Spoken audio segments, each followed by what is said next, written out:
소금 한 봉지 마트에서 1,000원도 안 하죠. 그런데 이 하얀 가루 때문에 전쟁이 터지고 나라가 망하고 혁명까지 일어났습니다. 로마 군인들은 월급 대신 소금을 받았고 프랑스에서는 소금세 때문에 왕의 목이 날아갔거든요.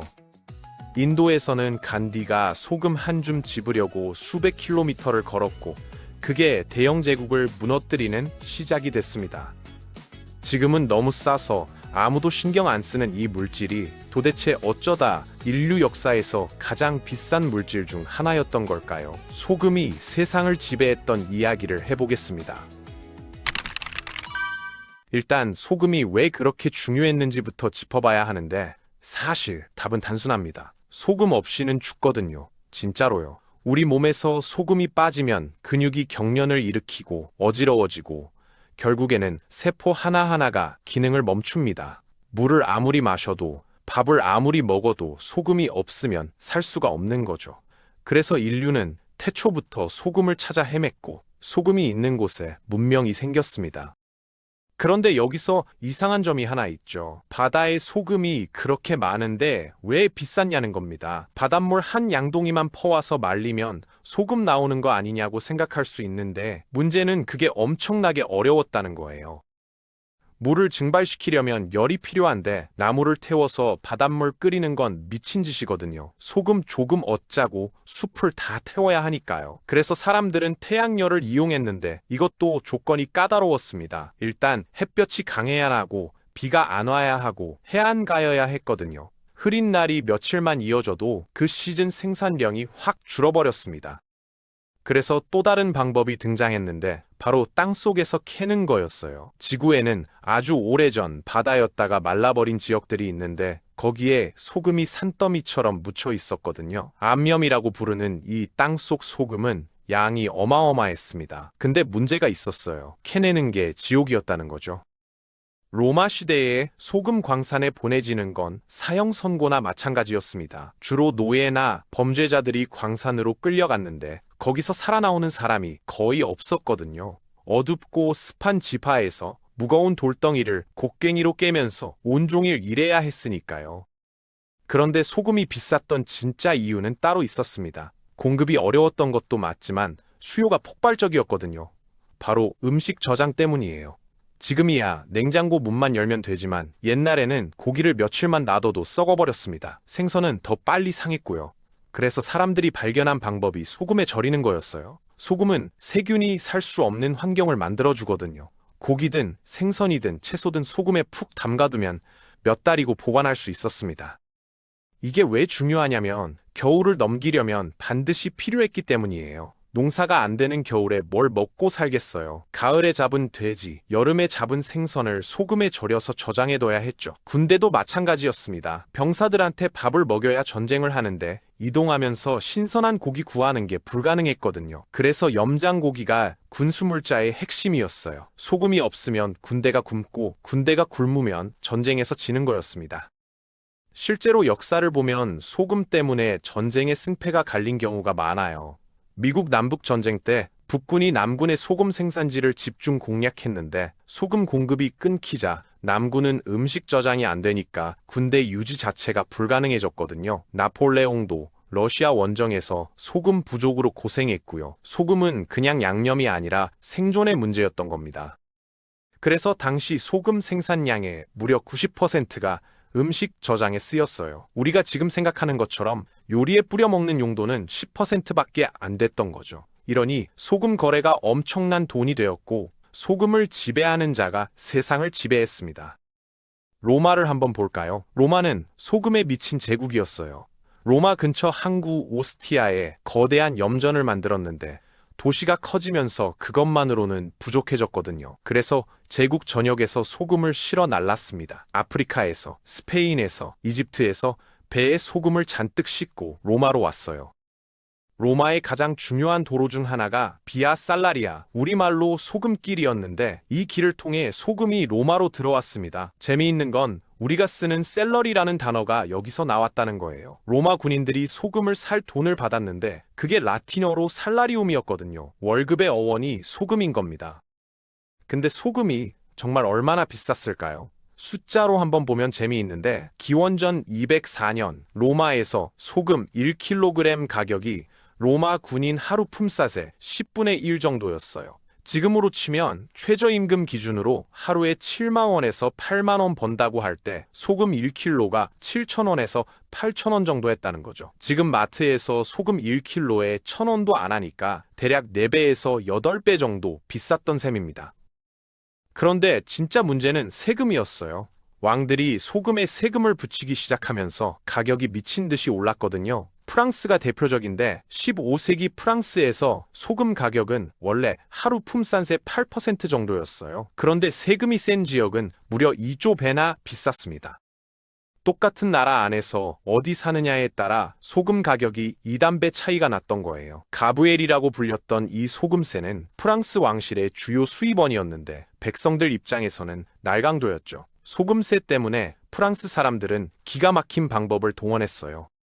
소금세가 낮은 지역에서 소금을 사서 세금이 높은 지역으로 밀반입하는 거였죠. 당연히 불법이었고 걸리면 노예선에 끌려가거나 사형당했습니다. 그런데도 소금 밀수가 성행했던 건 그만큼 차이가 컸기 때문이에요. 왕실은 소금 밀수를 잡으려고 수천 명의 단속반을 운영했는데 이 비용도 결국 세금으로 충당했으니 악순환이었죠.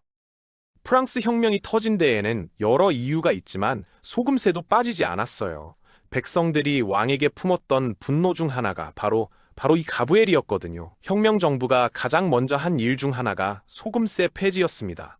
근데 웃긴 건 나폴레옹이 권력을 잡자마자 다시 소금세를 부활시켰다는 거예요. 전쟁 비용이 필요했거든요. 결국 소금세는 1946년까지 유지됐습니다. 프랑스만 그랬던 게 아니에요. 영국이 지배하던 인도에서도 똑같은 일이 벌어졌습니다. 영국은 인도인들이 소금을 직접 만들지 못하게 금지했어요. 바닷가에 살면서 바닷물로 소금 만드는 것도 불법이었죠. 무조건 영국이 파는 소금을 사야 했고 거기에 엄청난 세금이 붙었습니다. 가난한 인도 농민들에게 이건 생존의 문제였어요. 그래서 마하트마 간디가 1930년에 소금 행진을 시작한 거예요. 간디는 해안까지 380km를 24일 동안 걸었습니다. 그리고 바닷가에서 직접 소금을 집어들었죠. 그 자체로 법을 어기는 행위였어요. 수만 명이 간디를 따라 소금을 만들었고 6만 명이 체포됐습니다. 하지만 이 사건이 전 세계에 알려지면서 영국의 식민 지배에 대한 비판 여론이 폭발했어요. 결국에 인도 독립의 시발점이 됐습니다. 소금 한 줌이 대영 제국을 무너뜨린 거죠. 중국도 빠질 수 없어요. 중국은 2000년 넘게 소금을 국가가 독점했습니다. 기원전 7세기부터 소금 전매제가 시작됐는데 황제가 소금 생산과 판매를 전부 통제했거든요. 이게 중국 왕조의 핵심 수입원이었어요. 당나라 때는 국가 세수의 절반 이상이 소금에서 나왔습니다. 근데 이게 너무 과하다 보니 반란도 많았어요. 당나라 말기에 황소의 난도 소금 밀수상 출신이 일으킨 거였고 명나라를 세운 주원장도 소금 장사와 관련이 있었습니다. 유럽의 베네치아도 소금으로 부자가 된 도시예요. 베네치아 상인들은 지중해 전역에서 소금을 사들여서 유럽 내륙으로 팔았거든요. 소금을 실은 배가 알프스 산맥까지 가서 소금을 내리고 거기 다시 육로로 유럽 전역에 퍼졌습니다. 오스트리아의 잘츠부르크라는 도시 이름 자체가 소금성이라는 뜻이에요. 그만큼 소금 거래가 활발했던 곳이죠. 베네치아는 이 소금 무역으로 번 돈으로 화려한 도시를 건설했고 르네상스 문화를 꽃피웠습니다. 아프리카에서는 소금이 금과 동등한 가치로 거래됐어요. 사하라 사막 이남의 왕국들은 금이 많았지만 소금이 없었거든요. 반대로 사막 북쪽에는 소금이 풍부했고요. 그래서 낙타 대상들이 사막을 건너면서 소금과 금을 교환했습니다. 말 그대로 소금 무게만큼 금을 받았던 거예요. 말리 제국의 부유함이 바로 이 금과 소금 교역에서 나왔습니다. 자, 이렇게 인류 역사에서 소금은 정말 어마어마한 존재였는데 그럼 도대체 언제부터 이렇게 싸진 걸까요? 답은 산업혁명입니다. 18세기 후반부터 시작된 산업혁명이 모든 걸 바꿨어요. 증기기관이 발명되면서 소금 생산이 완전히 달라졌거든요. 예전에는 광산에서 사람이 직접 곡괭이로 소금을 캤는데 이제 기계가 대신했습니다. 증기펌프로 지하수를 퍼올리고 다이너마이트로 안면층을 폭파하고 기계로 소금을 실어 날랐죠. 생산량이 수십 배로 늘어났어요. 게다가 증기선이 발명되면서 운송도 쉬워졌습니다. 예전에는 소금을 육로로 운반하려면 마차에 싣고 몇 달을 가야 했는데 이제 배에 실으면 대륙을 건너도 몇 주면 충분했거든요. 공급이 폭발적으로 늘어나면서 가격이 떨어지기 시작했습니다. 그런데 진짜 결정타는 다른 데서 왔어요. 바로 냉장고와 통조림의 발명입니다. 1810년대에 통조림이 발명됐고 19세기 후반에 가정용 냉장고가 보급되기 시작했거든요. 이게 왜 중요하냐면 소금의 가장 큰 용도가 음식 저장이었잖아요. 냉장고가 생기니까 굳이 소금에 절일 필요가 없어진 거예요. 고기를 냉동실에 넣으면 몇 달이고 보관할 수 있는데 왜 소금을 쓰겠어요? 통조림도 마찬가지고요. 갑자기 소금 수요의 90%가 사라진 거예요. 물론 완전히 없어진 건 아니고 다른 곳에서 쓰이긴 했습니다. 화학공업이 발달하면서 소금은 염소가스, 가성소다, 플라스틱 원료 같은 것들을 만드는 데 쓰이기 시작했거든요. 겨울에 도로에 뿌리는 제설용 소금도 엄청난 양이 사용되고요. 하지만 이건 그냥 원자재로 쓰이는 거지 예전처럼 목숨을 걸고 구해야 하는 귀중품은 아니었습니다. 결과적으로 20세기 들어서 소금은 완전히 싸구려가 됐어요. 지금 마트에서 파는 소금 가격을 생각해 보세요. 정제염 1kg에 1,000원도 안 하죠. 어떤 건 500원도 안 해요. 물보다 싼 거예요. 수천 년 동안 왕들이 독점하고 전쟁이 일어나고 혁명의 원인이 됐던 그 소금이 이제는 아무도 신경 쓰지 않는 물질이 된 겁니다. 재미있는 건 지금은 오히려 소금을 덜 먹으라고 난리라는 거예요. 예전에는 소금을 구하려고 목숨을 걸었는데 이제는 소금을 너무 많이 먹어서 건강을 해친다고 하죠. 고혈압, 심장병 위험이 높아진다면서 저염식을 권장하잖아요. 인류가 수만 년 동안 갈구하던 그 소금을 이제는 피하려고 애쓰는 거예요. 역사의 아이러니라고밖에 할 수 없죠. 한 가지 더 신기한 건 이제 비싼 소금이 다시 등장했다는 거예요. 히말라야 핑크솔트, 프랑스 게랑드, 천일염, 하와이 검은 소금 같은 것들이요. 마트 가면 일반 소금은 1,000원도 안 하는데 이런 특수 소금은 몇만 원씩 하거든요. 그런데 웃긴 건 영양학적으로는 큰 차이가 없다는 거예요. 미네랄 함량이 조금 다르긴 한데 어차피 소금을 그램 단위로 먹으니까 의미 있는 차이가 안 나거든요. 그냥 희소성과 브랜드 가치로 비싼 거죠. 예전에는 그냥 소금 자체가 귀했는데 이제는 특별한 소금이 귀한 취급을 받는 세상이 된 겁니다. 결국 소금의 역사는 기술 발전의 역사이기도 해요. 인류가 어떤 물질을 귀하게 여기느냐는 결국 얼마나 구하기 어려우냐에 달려 있거든요. 소금이 비쌌던 건 만들기 어려웠고 대체할 게 없었기 때문이에요. 산업혁명으로 생산이 쉬워지고 냉장고로 대체재가 생기니까 가치가 폭락한 거죠. 지금 우리가 당연하게 여기는 것들도 언젠가는 이렇게 될 수 있어요.